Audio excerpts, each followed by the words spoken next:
Welcome to Part 2 of Georgia Teachers Professional Ethics.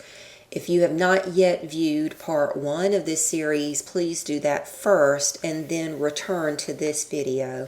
I'm Nancy Rimler, Associate Professor of English Education at Georgia Southern University. This video will examine Standards 6 through 10 of the Code of Ethics of Georgia's Professional Standards Commission. Standard 6 has to do with remunerative conduct. This has to do with accepting gifts from students or parents, and it has to do with conflicts of interest when it comes to business arrangements. In video 1, I discussed the growth of online tutoring activities that occurred when the schools pivoted to online learning in 2020. I'll mention that growth of online tutoring activities here because many teachers still engage in it. There's nothing wrong with running an online tutoring business, but that business cannot create a conflict of interest with students or school stakeholders. For that reason, you would be smart not to seek payment for tutoring students in your grade level. You would also be smart not to tutor for payment students at your school and, if possible, in your school system. That's just one example of how to avoid conflicts of interest. But here's another. Let's say that you're a professional photographer. It is a conflict of interest to solicit photography business by sending your photography business cards home with your students. That's what we mean by conflicts of interest. Here are some examples of actual Standard 6 violations. A coach promoted a personal business of private coaching to students, teachers, and parents. A music teacher solicited parents to pay for private music lessons. A band director collected fees for participation in the marching band and then paid himself for conducting band camp. And then finally, a teacher accepted gifts in exchange for extra credit points on students' grades. That last example drives home the caution regarding incentives for students. You cannot offer great incentives for non-academic student activities. For instance, a coach who wanted to increase attendance at softball games offered 10 extra credit points to students who attended those games. That's a violation of Standard 6. It's not monetary payment, but it's some kind of incentive to students that they did not earn. You can't offer points on a grade when they haven't done academic work to earn that grade. Standard 6 is also the reason that you should be very careful about accepting gifts from students or parents. Many people like to give teachers gifts to show their appreciation, but you don't want to run the risk of giving the wrong impression. So if you receive a gift that is valued at more than $25, you should report that gift to your supervisor immediately. You don't want any parent thinking, for instance, that his kid got a bad grade in a class because the kid didn't give you a gift the way other kids did. Standard 7 involves confidential information. Teachers are expected to keep information about students and their colleagues private.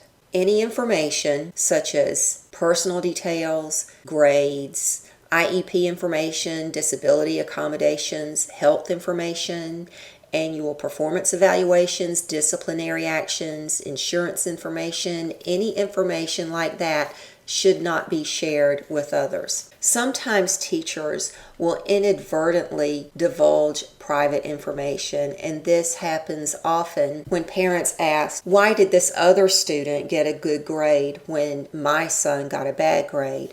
In response to that question, teachers might innocently respond, the other student did X and your son did Y. Discussing that other student's performance is a violation of that student's privacy and therefore a violation of Standard 7. If a parent ever asks you, Why did Felicia make an A while my Jared made a C? You should explain to the parent, I cannot discuss Felicia's performance with you, but Jared made a C because of these criteria. Parents might also ask questions about other students' behavior and the consequences of that behavior. For instance, they might ask, why did my Jared get suspended when Felicia did not? Again, Felicia's consequences are Felicia's business and her parents' business. Jared's parents cannot have that information. You should only focus on the reasons that Jared got suspended. Standard 8 involves required reporting. You are required to report any breaches of our other standards.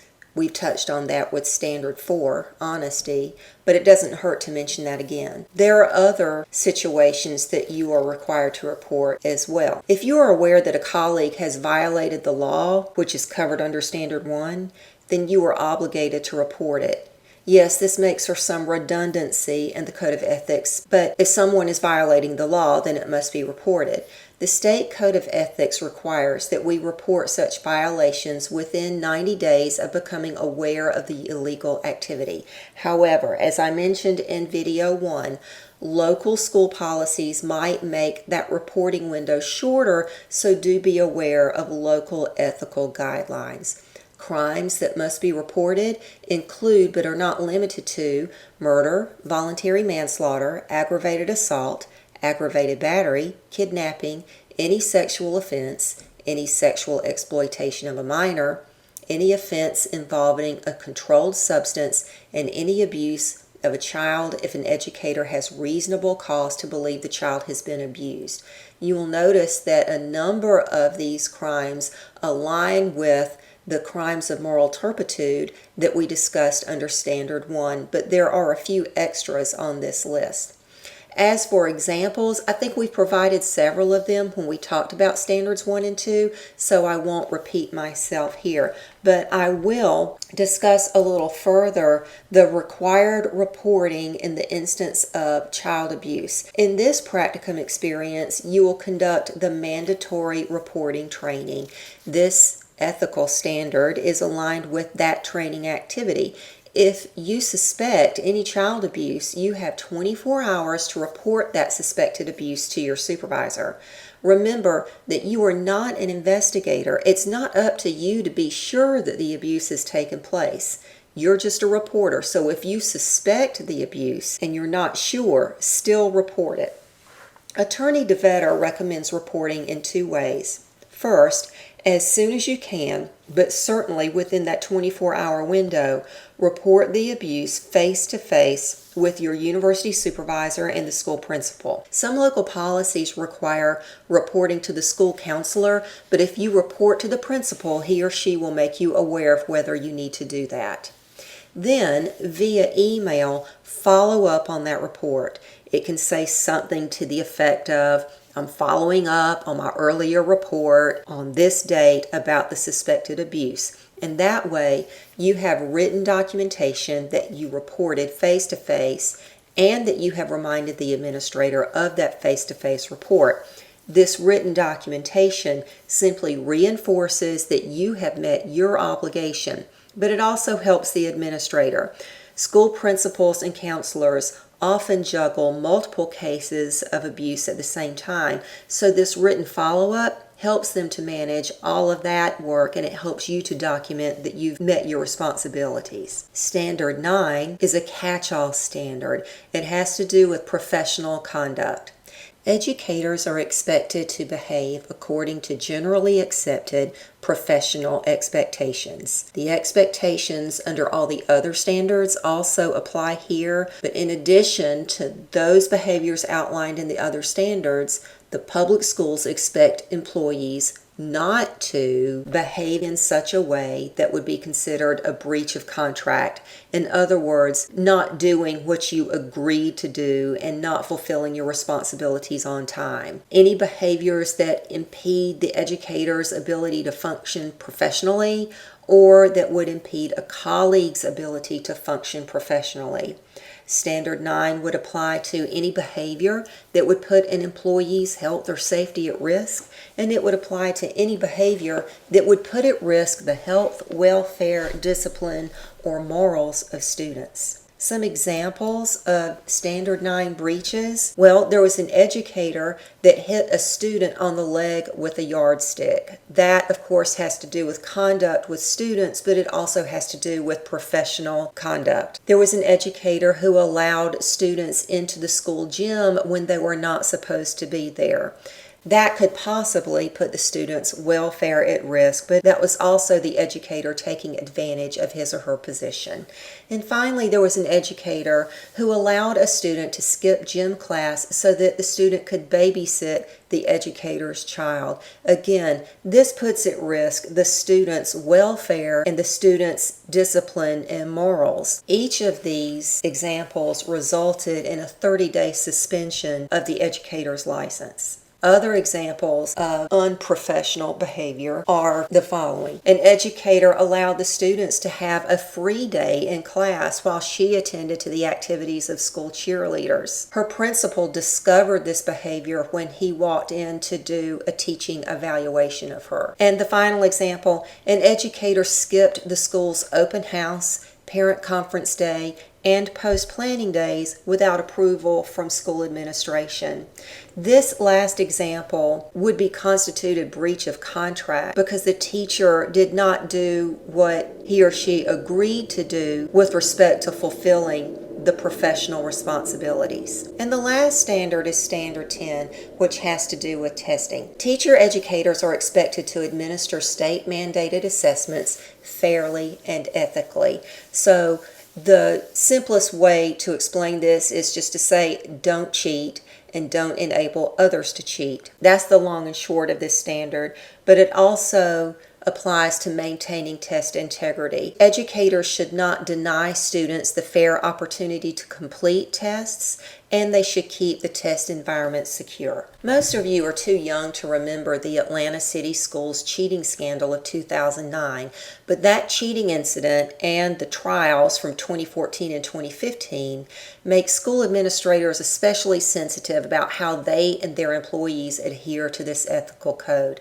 So we should be especially aware of how we administer tests and how we ensure the testing environment is fair and secure. As pre-service teachers, you're not allowed to administer state-mandated tests, but in the future, you will be smart to take care of situations like these. If a student gets sick and needs to leave the classroom, make note of that and report it.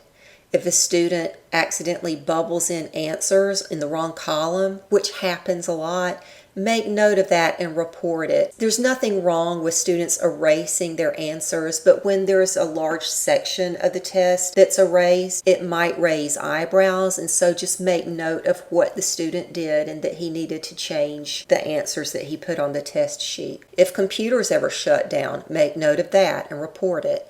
If a student completes a test section very quickly, make note of that and report it. None of these situations are wrong and none of them are your fault, but there have been times when students or parents have complained about unfair advantage. For instance, there was a time when a student left the classroom and remained gone for a while, and then the student returned and completed the test. The student reported no obstacles to finishing that test, but later the student reported that he had not been given as much time as other students to complete the test. Take notes of such unusual circumstances as they happen and report them to document exactly what happened and how you address the situation. And that way, if any complaints arise later, you will have already documented what occurred. Some examples of Standard 10 violations are these. There was a teacher who was in and out of the classroom, leaving CRCT test booklets unsecured. Students were also in the classroom, and so that meant the test booklets were compromised. During another state-mandated test situation, a teacher, while reading the test script, read the script more times than allowed. She paraphrased the script and gave students hints. And finally, before the testing took place, a teacher provided a study guide that actually duplicated the actual state-mandated test. And that, my friends, is an overview of Georgia's ethical standards for teachers. Thank you for hanging in there with me. I know this is a lot of information, but it's important for you to understand these expectations so that you can avoid problems before they occur. While some of them might seem really obvious and some of them might seem surprising, in some ways you might find yourself accidentally violating a standard when you might think you're doing something good. So remember, if you ever wonder whether a decision will be ethical or not, please check with your university supervisor, check with the state code of ethics and your local system's code of ethics, and you can always check with Paige. Remember, you've paid for that membership. You have access to the staff attorneys, and they will be glad to talk to you if you ever need additional advice. Thank you. This slide and the next slide include my references for this presentation. You can pause the video at any time to take a careful look at this references list or access the sources.